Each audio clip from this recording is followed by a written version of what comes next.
2014ರಲ್ಲಿ ನಮ್ಮ ವಿಜಯಪುರ ನಗರದ APMC police ಠಾಣೆಯಲ್ಲಿ ಒಂದು ಕಿಡ್ನಾಪಿಂಗ್, ಅಟೆಂಪ್ಟ್ ಟು ಮರ್ಡರ್ ಮತ್ತು ಚೀಟಿಂಗ್ ಒಂದು ಪ್ರಕರಣವು 2014ರಲ್ಲಿ ದಾಖಲಾಗಿತ್ತು.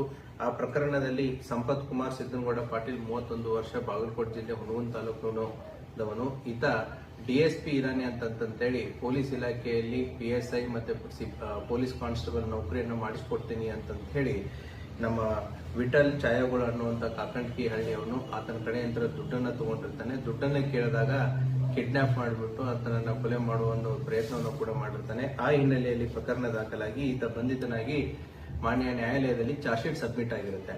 2014ರಲ್ಲಿ ಬೇಲಿಂದ ಬಂದ ಮೇಲೆ ಸುಮಾರು 12 ವರ್ಷಗಳ ಕಾಲ ಆತ ಅಬ್ಸ್ಕಾಂಡಿಂಗ್ ಇರ್ತಾನೆ, ತಪ್ಪಿಸ್ಕೊಂಡು ಓಡಾಡ್ತಾ ಇರ್ತಾನೆ. ಈತನ ಮೇಲೆ ಎಪಿಎಂಸಿ ಪೊಲೀಸ್ ಠಾಣೆ ಅಷ್ಟೇ ಅಲ್ಲ, 2012ರಲ್ಲಿ ಮುದ್ದೇಬಿಹಾಳ್ ಪೊಲೀಸ್ ಠಾಣೆಯಲ್ಲೂ ಕೂಡ ಒಂದು ಚೀಟಿಂಗ್ ಕೇಸು ಮತ್ತೆ ಒಂದು ಆರ್ಮ್ಸ್ ಆಕ್ಟ್ ಅಡಿಯಲ್ಲಿ ಪ್ರಕರಣ ದಾಖಲಾಗಿ ಅದು ಕೂಡ ಮಾನ್ಯ ನ್ಯಾಯಾಲಯದಲ್ಲಿ ಟ್ರಯಲ್ ನಲ್ಲಿದೆ. ಇತ್ತೀಚೆಗೆ ತಾಳಿಕೋಟೆ ಪೊಲೀಸ್ ಠಾಣೆಯಲ್ಲಿ ಕ್ರೈಮ್ ನಂಬರ್ 121 2026 ಈತ ಅದೇ ರೀತಿ ನಾನು ಪೊಲೀಸ್ ಇಲಾಖೆಯಲ್ಲಿ DSP ಇದ್ದೀನಿ ಅಂತ ಹೇಳಿ ಇನ್ನೊಬ್ರು ವಿಕ್ಟಿಮ್ ಕಡೆಯಿಂದ ಸುಮಾರು 8 ಲಕ್ಷ ರೂಪಾಯಿ ಮೋಸ ಮಾಡಿದ್ದೀನಿ, ನೌಕರಿ ಕೊಡಿಸ್ತೀನಿ ಅಂತ ಹೇಳಿ ಇತ್ತೀಚೆಗೆ ತಾಳಿಕೋಟೆಯಲ್ಲೂ ಕೂಡ ಪ್ರಕರಣ ದಾಖಲಾಗಿರುತ್ತೆ. ಆದ್ದರಿಂದ ಎಪಿಎಂಸಿ PSI ಮತ್ತು ಅವರ ಸಿಬ್ಬಂದಿಯ ನೇತೃತ್ವದಲ್ಲಿ ಒಂದು ವಿಶೇಷ ತನಿಖಾ ತಂಡವನ್ನು ರಚನೆ ಮಾಡಿರುತ್ತೆ. ಆತ ಸುಮಾರು 12 ವರ್ಷಗಳಿಂದ ಮಾನ್ಯ ನ್ಯಾಯಾಲಯದಲ್ಲಿ ಯಾವುದೇ ರೀತಿಯಾದಂತಹ ಟ್ರಯಲ್ಗಳಿಗೆ ಅಟೆಂಡ್ ಆಗಲಾರ್ದೇ ಕಣ್ಣ ತಪ್ಪಿಸ್ಕೊಂಡು ಓಡಾಡ್ತಾ ಇರ್ತಾನೆ.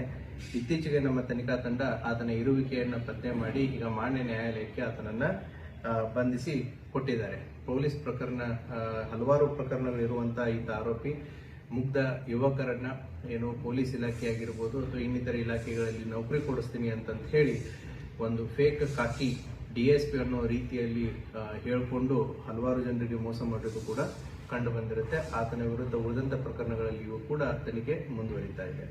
Thank you.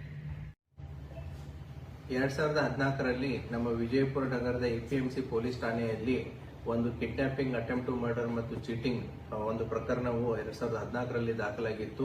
ಆ ಪ್ರಕರಣದಲ್ಲಿ ಸಂಪತ್ ಕುಮಾರ್ ಸಿದ್ದನಗೌಡ ಪಾಟೀಲ್ 31 ವರ್ಷ, ಬಾಗಲಕೋಟೆ ಜಿಲ್ಲೆ ಹುಣಗುಂದ ತಾಲೂಕಿನವನು. ಈತ DSP ಇರಾನಿ ಅಂತಂತೇಳಿ ಪೊಲೀಸ್ ಇಲಾಖೆಯಲ್ಲಿ PSI ಮತ್ತೆ ಪೊಲೀಸ್ ಕಾನ್ಸ್ಟೇಬಲ್ ನೌಕರಿಯನ್ನು ಮಾಡಿಸ್ಕೊಡ್ತೀನಿ ಅಂತ ಹೇಳಿ ನಮ್ಮ ವಿಠಲ್ ಛಾಯಾಗೋಳ ಅನ್ನುವಂತ ಕಾಕಂಡ್ಕಿ ಹಳ್ಳಿಯವನು ಆತನ ಕಡೆಯಿಂದ ದುಡ್ಡನ್ನ ತಗೊಂಡಿರ್ತಾನೆ. ದುಡ್ಡನ್ನ ಕೇಳಿದಾಗ ಕಿಡ್ನಾಪ್ ಮಾಡಿಬಿಟ್ಟು ಆತನನ್ನ ಕೊಲೆ ಮಾಡುವ ಒಂದು ಪ್ರಯತ್ನವನ್ನು ಕೂಡ ಮಾಡಿರ್ತಾನೆ. ಆ ಹಿನ್ನೆಲೆಯಲ್ಲಿ ಪ್ರಕರಣ ದಾಖಲಾಗಿ ಈತ ಬಂಧಿತನಾಗಿ ಮಾನ್ಯ ನ್ಯಾಯಾಲಯದಲ್ಲಿ ಚಾರ್ಜ್ ಶೀಟ್ ಸಬ್ಮಿಟ್ ಆಗಿರುತ್ತೆ. 2014ರಲ್ಲಿ ಬೇಲಿಂದ ಬಂದ ಮೇಲೆ ಸುಮಾರು 12 ವರ್ಷಗಳ ಕಾಲ ಆತ ಅಬ್ಸ್ಕಾಂಡಿಂಗ್ ಇರ್ತಾನೆ, ತಪ್ಪಿಸ್ಕೊಂಡು ಓಡಾಡ್ತಾ ಇರ್ತಾನೆ.